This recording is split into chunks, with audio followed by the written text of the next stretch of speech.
Share বাজারে আস্থা ফিরিয়ে আনার দাবিতে মতিঝিলে সমাবেশ করেছেন বিনিয়োগকারীরা। তারা বলছেন যে নিয়ন্ত্রক সংস্থার কার্যকর পদক্ষেপ না থাকায় পুঁজি হারিয়ে নিঃস্ব হচ্ছেন অনেকেই।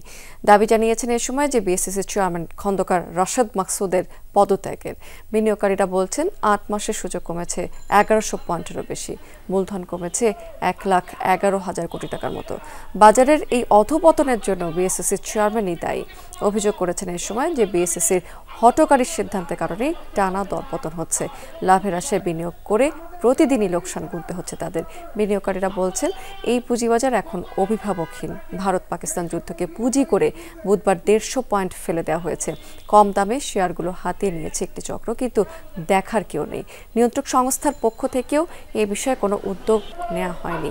পুঁজিবাজার গতিশীল করতে প্রধান উপদেষ্টার হস্তক্ষেপ চেয়েছেন তারা।